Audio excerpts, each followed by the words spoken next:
ಸಿದ್ದರಾಮಯ್ಯ ಅವರೇ 5 ವರ್ಷ ಸಿಎಂ ಅಂತ ಹೇಳಿ ಯತೀಂದ್ರ ಹೇಳಿಕೆಯನ್ನು ಕೊಟ್ಬಿಟ್ರು. ಅದೇ ವಿಚಾರವಾಗಿ ಈಗ ಬಿಜೆಪಿ ನಾಯಕರು ಮಾತಾಡ್ತಾ ಇದ್ದಾರೆ. ದೊಡ್ಡಬಳ್ಳಾಪುರದಲ್ಲಿ ವಿಪಕ್ಷ ನಾಯಕ ಚಲವಾದಿ ನಾರಾಯಣಸ್ವಾಮಿ ಏನಿದ್ದಾರೆ ಅವರು ಹೇಳಿಕೆಯನ್ನು ಕೊಟ್ಟಿರುವಂಥದ್ದು.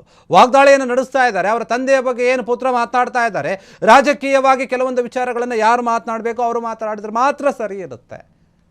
ಅವರ ಪುತ್ರರು ಹೇಳಿಕೆ ಕೊಡ್ತಾರೆ ಅಂತ ಇದೆಷ್ಟರ ಮಟ್ಟಿಗೆ ಸರಿ? ಕಪ್ಪ ಕಾಣಿಕೆಗೆ ಹಾಕಿ ಹೈಕಮಾಂಡ್ ಆಟ ಆಡ್ತಾ ಇದೆ. ಕುಮಾರಸ್ವಾಮಿ ಏನಿದ್ದಾರೆ ಅವರು ಅಲ್ಲಿದ್ದಾರೆ, ಅವರು ಕೂಡ ಅಲ್ಲಿ ಮಾತನಾಡಿದ್ದಾರೆ ಕೇಂದ್ರದಲ್ಲಿ HD ಕುಮಾರಸ್ವಾಮಿ. ಈಗ ನಾರಾಯಣಸ್ವಾಮಿ ಮಾತನಾಡ್ತಾ ಇದ್ದಾರೆ, ಲೇವಡಿ ಮಾಡ್ತಾ ಇದ್ದಾರೆ, ಕಪ್ಪ ಕಾಣಿಕೆ ಕೊಡಬೇಕಾಗ್ತಾ ಇದೆ ಹೈಕಮಾಂಡ್ಗೆ. ಇದಕ್ಕೆ ಈ ರೀತಿ ಆಟಗಳನ್ನು ಆಡ್ತಾ ಇದ್ದಾರೆ. ನಾ ಕೊಡಲ್ಲ ನೀ ಬಿಡೋಲ್ಲ ಎಂಬ ರೀತಿಯಂತೆ ಕಾಂಗ್ರೆಸ್ ಅಗ್ಗಜಗ್ಗಾಟವನ್ನು ಮಾಡ್ತಾ ಇದೆ. 2 ವರ್ಷ ಒಪ್ಪಂದ ಆಗಿತ್ತಾ ಇಲ್ವಾ ಅನ್ನೋದನ್ನು ಹೈಕಮಾಂಡ್ ಸ್ಪಷ್ಟನೆಯನ್ನು ಮಾಡ್ತಾ ಇಲ್ಲ ಇದುವರೆಗೂ ಕೂಡ ಅಂತ ಹೇಳಿ ಮಾತನಾಡ್ತಾ ಇದ್ದಾರೆ. ಈ ಕಡೆ ಇರೋರನ್ನ ಚೂ ಬಿಡ್ತಾರೆ, ಆ ಕಡೆ ಇರೋರನ್ನ ಚೂ ಬಿಡ್ತಾರೆ. ಇಬ್ಬರು ಮಧ್ಯೆ ಗುದ್ದಾಟವನ್ನು ತಂದು ಅವರು ತಮಾಷೆಯನ್ನು ನೋಡ್ತಾರೆ. ಎರಡೂ ಕಡೆಯಿಂದ ಬಂಡವಾಳ ಮಾಡ್ಕೊಳ್ಬೇಕೆನ್ನುವಂತಹ ಉದ್ದೇಶದಿಂದಾನೇ ಹೈಕಮಾಂಡ್ ಈ ರೀತಿಯಾಗಿ ಮಾಡ್ತಾ ಇದೆ.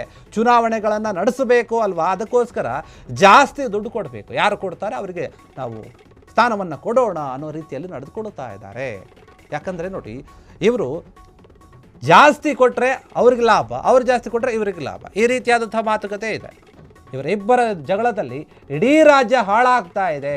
ಹೋದ್ಯ ಪಿಚಾಚಿ ಅಂದರೆ ಬಂದ್ಯ ಗವಾಕ್ಷಿಯಲ್ಲಿ ಅಂದ ಹಾಗೆ ಇವರು ನಡೆದುಕೊಳ್ತಾ ಇದ್ದಾರೆ ಅಂತ ಹೇಳಿ ದೊಡ್ಡಬಳ್ಳಾಪುರದಲ್ಲಿ ಚಲವಾದಿ ನಾರಾಯಣಸ್ವಾಮಿ ಹೇಳಿಕೆಯನ್ನು ಕೊಟ್ಟಿರುವಂಥದ್ದು. ಕಾಂಗ್ರೆಸ್ನಲ್ಲಿ ಆಗ್ತಿರುವಂತಹ ನಾಯಕತ್ವ ಬದಲಾವಣೆಯ ವಿಚಾರ, ಯತೀಂದ್ರ ಹೇಳಿದಂತಹ ವಿಚಾರ ಅದೇ ಎಲ್ಲವೂ ಕೂಡ ನಡೀತಾ ಇರುವಂಥದ್ದು. ಬರೀ ಕಪ್ಪ ಕಾಣಿಕೆ ಅಂದರೆ ದುಡ್ಡು ಯಾರು ಜಾಸ್ತಿ ಕೊಡ್ತಾರೋ ಅವರನ್ನೇ ಮಾಡೋಣ ಅನ್ನೋಂಥ ಲೆಕ್ಕಾಚಾರದಲ್ಲಿ ಹೈಕಮಾಂಡ್ ಇದೆ.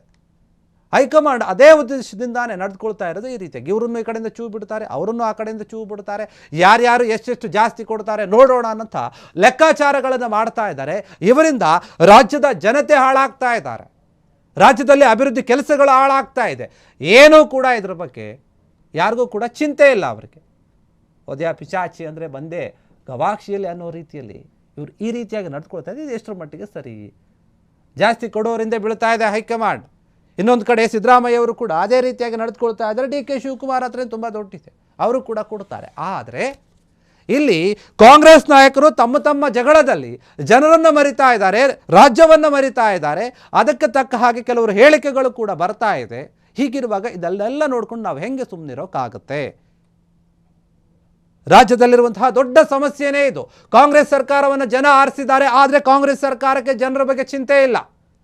ಅವರದ್ದೇ ಒಂದು ಒಳ ಜಗಳದಲ್ಲಿ ಮುಳುಗು ಹೋಗಿಬಿಟ್ಟಿದ್ದಾರೆ. ಇನ್ನೆಲ್ಲಿ ಅವರು ಅಭಿವೃದ್ಧಿ ಕೆಲಸಗಳನ್ನು ಮಾಡ್ತಾರೆ? ಬರೀ ಇವರ ವಿಚಾರವೇ ಆಗ್ಬಿಟ್ಟಿದೆ ಅಂತ ಹೇಳಿ ದೊಡ್ಡಬಳ್ಳಾಪುರದಲ್ಲಿ ಚಲವಾದಿ ನಾರಾಯಣಸ್ವಾಮಿ ವಾಗ್ದಾಳಿಯನ್ನು ನಡೆಸಿರುವಂಥದ್ದು. ಕಾಂಗ್ರೆಸ್ ಯಾವುದೇ ಕಾರಣಕ್ಕೂ ಕೂಡ ಜನರ ಬಗ್ಗೆ ಯೋಚನೆ ಮಾಡುತ್ತೆ ಅಂತ ನಮಗನ್ನಿಸ್ತಾ ಇಲ್ಲ. ಹೈಕಮಾಂಡ್ ಕೂಡ ಆಟ ಆಡ್ತಾ ಇದೆ. ಯಾಕಂದರೆ ದುಡ್ಡು ಬೇಕಲ್ಲ ಅವ್ರಿಗೆ, ಬೇರೆ ಬೇರೆ ಚುನಾವಣೆಗಳನ್ನು ನಡೆಸಬೇಕು, ಬೇರೆ ರಾಜ್ಯದ ಚುನಾವಣೆಗಳು ಬರ್ತಾ ಇದೆ, ಅದಕ್ಕೋಸ್ಕರ ದುಡ್ಡನ್ನು ಕಲೆಕ್ಟ್ ಮಾಡಬೇಕಲ್ಲ, ಈ ರೀತಿಯಾಗಿ ಆಟವನ್ನು ಆಡ್ತಾ ಇದೆ.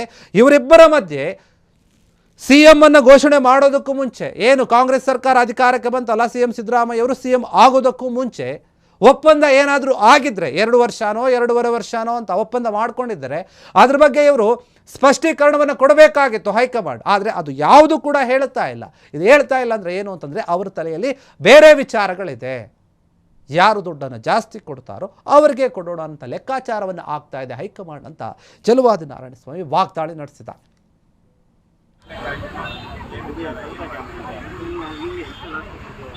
ಜೈಲಿನಲ್ಲಿ ಕುಳಿತು ಯಾರು ಟೆರರಿಸ್ಟ್ಗಳು ಅಂತ ಕರ್ಕೊಂಡಿದ್ದಾರೆ, ಯಾರು ಬಾಂಬ್ಗಳಾಗ್ತಾರೆ. ಕ್ಷಣ ಕ್ಷಣದ ಸುದ್ದಿಗಳಿಗಾಗಿ ಫ್ರೀಡಂ ಟಿವಿ ಸಬ್ಸ್ಕ್ರೈಬ್ ಮಾಡಿ, ಲೈಕ್ ಮಾಡಿ ಹಾಗೂ ಫಾಲೋ ಮಾಡಿ. ಹೊಸ ಸುದ್ದಿಗಳ ನೋಟಿಫಿಕೇಶನ್ಗಾಗಿ ಬೆಲ್ ಐಕಾನ್ ಮೇಲೆ ಕ್ಲಿಕ್ ಮಾಡಿ.